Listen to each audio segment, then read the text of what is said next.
विधान भवनातील दुर्मिळ ग्रंथसंपदा ही सध्या अडगळीत असल्याचं पाहायला मिळतंय।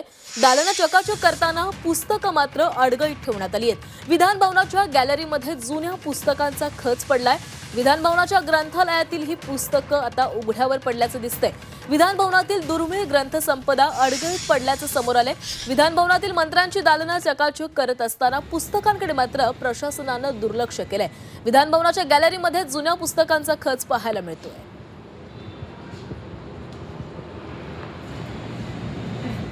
तर विधान भवनातील दुर्मिळ ग्रंथसंपदा अडगळीत या झी24 तासच्या एक्सक्लुझिव्ह बातमीची दखल घेत अनेक राजकीय नेत्यांनी त्यावर प्रतिक्रिया दिली आहे। तसंच सभागृहात हा मुद्दा उपस्थित करण्याचं आश्वासनही देण्यात आलंय।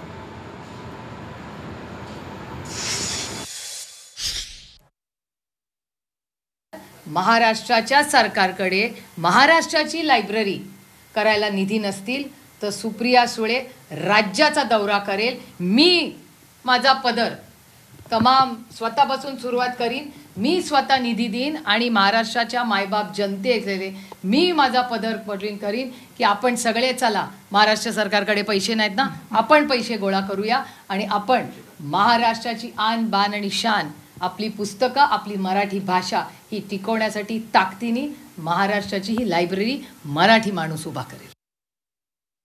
काम करत असताना छान चौकीवर जास्त लक्ष दिलं जातं, म्हणजे चांगले कॉरिडॉर बाहेर, त्यातलं त्यात पुढचं गार्डन चांगलं असू द्या, पण जिथं खऱ्या अर्थाने विचार असतात, पुस्तकं असतात, जिथं इतिहास ठेवलेला आहे तो चांगल्या पद्धतीने ठेवावा, कदाचित या सरकारला कळलं नसावं। त्यामुळे आता आम्ही अध्यक्ष महोदय या बाबतीत लक्ष घालतील, त्यांच्यावर आमचा विश्वास आहे।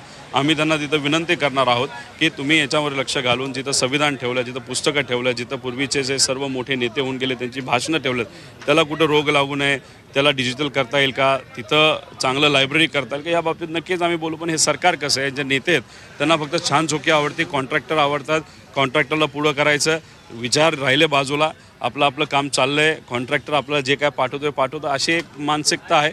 पण विधिमंडळामध्ये तसं नसेल, आम्ही अध्यक्ष महोदयांना त्या ठिकाणी विनंती करू। विधान भवनाच्या परिसरामध्ये ग्रंथालय परिसरात काही ग्रंथ ज्यामध्ये संविधानाच्या उद्देशिका, संविधानाच्या प्रतीक ह्या धुळखात पडलेल्या असल्याचं झी24 तासनी सर्वांच्या निदर्शनास आणल्याबद्दल मी पहिल्यांदा आपल्या चॅनलचे आभार मानतो आणि आज स्वतः पॉईंट ऑफ इन्फॉर्मेशनद्वारा सभापतींची रीतसर परवानगी घेऊन याबद्दल मुद्दा उपस्थित करतो। आणि मला विश्वास आहे की सोमवार कामकाज संपलं की मंगळवार बुधवार 2 दिवस संविधानावर चर्चा आहे दोन्ही सभागृहामध्ये, त्या अगोदर ही दालनं आपल्याला चकाचक झालेली दिसतील।